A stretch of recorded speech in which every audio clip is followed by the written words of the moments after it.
Ce qui est sûr est que tout être humain a un avenir. Alléluia. Amen. Et cet avenir dépend de toi.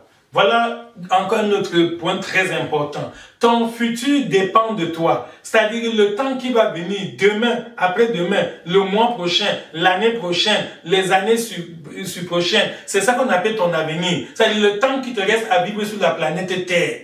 Et Dieu a laissé l'entière, la totale responsabilité de ton avenir entre tes mains. Alléluia. Amen. Alors cet enseignement est un message d'espoir. Cet enseignement vient te faire savoir qu'il n'est pas tard pour toi. Quel que soit le problème que tu as jusqu'à aujourd'hui, je te dis bien que tu peux prendre un nouveau départ avec Jésus. Alléluia. Amen. Donc le Seigneur t'interpelle par ce message. Cette méditation vient pour t'encourager. Que ne croise pas les bras, ne désespère pas, ne pleure pas, ne passe pas le temps seulement à ruminer le passé, qu'on m'avait fait ceci, tel ne m'a pas fait cela, c'est à cause de ceci et cela. Non. Tu peux commencer une nouvelle vie aujourd'hui avec Jésus. Alléluia. Amen. Le Seigneur te tend les mains à travers ce message. Cette parole est une interpellation pour te dire que voici, tu peux encore aller très loin. Tu peux encore faire de grandes choses.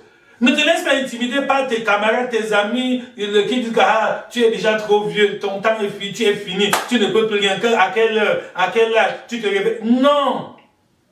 Dieu est tout puissant. Rien n'est impossible à Dieu. Alléluia. Amen. Et celui qui croit en Dieu, la Bible dit que tout est possible à celui qui croit. Donc tout dépend de ta foi. Le Seigneur peut encore t'utiliser. Dieu peut encore te bénir. Dieu peut encore vraiment te faire aller très loin. Et je ne dis pas ceci seulement sur le plan spirituel, non. Dans tous les domaines de la vie. Alléluia. Amen. Donc la grâce de Dieu est capable d'opérer des miracles.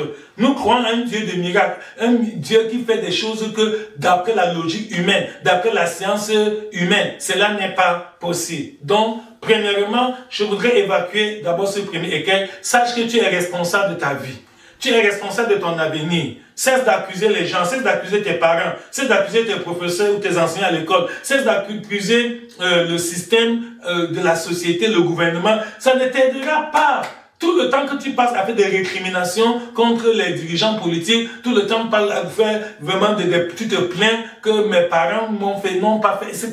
Ça ne sert à rien. Le passé est passé. Le passé est irrémédiablement révolu. Tu ne peux plus ramener ton passé et le changer. Non. Tu ne peux plus modifier quoi que ce soit sur ton passé. Malgré tes lamentations, malgré tes plaintes, malgré toutes tes récriminations contre ce qui s'est passé, je te dis la vérité que c'est totalement parti. Mais tu as l'opportunité de tirer des leçons de ton passé pour mieux vivre dans le présent et mieux préparer ton avenir. C'est ça l'objectif de cet enseignement au nom de Jésus.